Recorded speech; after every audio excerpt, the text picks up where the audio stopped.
Shalom teman-teman semua. Hari ini Bina Iman kita akan bahas sedikit soal kitab Pengkhotbah, di mana kita semua tahu bahwa kitab Pengkhotbah itu menceritakan soal semua hal yang sia-sia yang ada di dunia ini. Khususnya sebagai seorang yang muda, kita sering mengejar hal-hal yang membuat kita senang. Kita suka mengejar hal-hal untuk meraih cita-cita kita bekerja keras untuk mendapatkan sesuatu yang kita inginkan, kita ingin naik pangkat, kita ingin belajar lebih lagi, supaya hal-hal yang kita inginkan itu kita dapatkan di dunia ini. Dan seringkali hustle culture juga menjadi sebuah kebiasaan sebagai seorang anak muda yang itu justru menjadi sebuah kebanggaan bagi kita semua. Dan tidak ada yang salah soal hal itu. Karena pada Pengkhotbah 11 ayat 9a dikatakan, "Bersukarialah hai pemuda dalam kemudaanmu. Biarlah hatimu bersuka pada masa mudamu, dan turutilah keinginan hatimu dan pandangan matamu." Sebagai seorang yang muda, kita patut untuk mengikuti apa yang ada dalam pandangannya kita.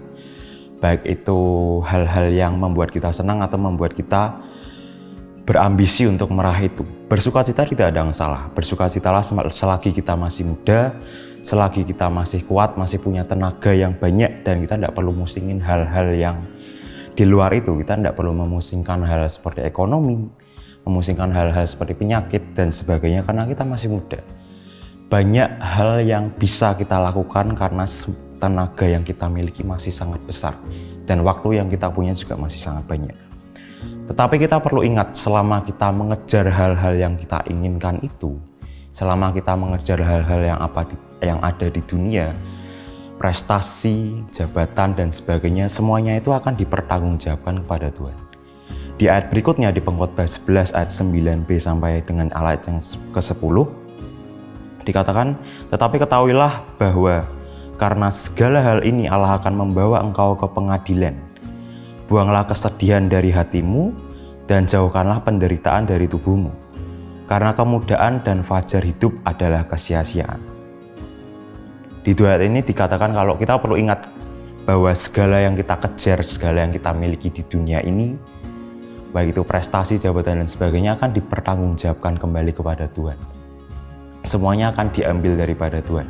Semua yang kita raih, semua yang kita sudah dapatkan di dunia ini akan kita tinggalkan sewaktu kita mati. Semua manusia pasti akan mati. Dan jangan sampai semua hal yang di dunia, apa yang kita kejar di dunia, menjadi satu-satunya fokus kita selama kita hidup di dunia. It's okay untuk mengejar hal yang kita cita-citakan. Itu sangat baik dan Tuhan menghendaki itu. Tapi kita perlu ingat bahwa Tuhan itu juga akan mempertanggungjawabkan semuanya itu. Tergantung apa sih yang kita kejar.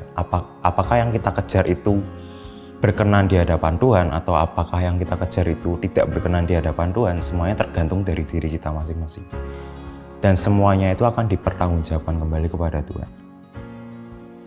Di dalam 2 Korintus 4 ayat 18 dikatakan, "Sebab kami tidak memperhatikan yang kelihatan, melainkan yang tidak kelihatan. Karena yang kelihatan adalah sementara, sedangkan yang tak kelihatan adalah kekal." Kita tahu semua yang ada di dunia itu kelihatan di mata kita, sedangkan Tuhan melihat apa yang tidak kelihatan. Bahwa Tuhan akan memperhitungkan apa yang tidak kelihatan, seperti iman, kerohanian yang ada dalam dirinya kita. Maka selain kita mengejar hal-hal yang ada di dunia, kita juga perlu mempertimbangkan untuk hal-hal yang tidak kelihatan itu. Karena itulah yang kekal, itulah yang tidak ada nilainya, atau nilainya terlalu besar untuk ditukarkan dengan apa yang ada di dunia. Sehingga kita tidak sia-sia ditebus oleh Tuhan Yesus sendiri. Kejarlah kebenaran itu, jadilah serupa dengan Kristus, bukan dengan dunia ini, supaya kita nanti waktu kita mati dan kita sudah diangkat, kita akan bertemu dengan Dia, dan apa yang kita lakukan di dunia ini tidak sia-sia. Terima kasih, Tuhan Yesus memberkati.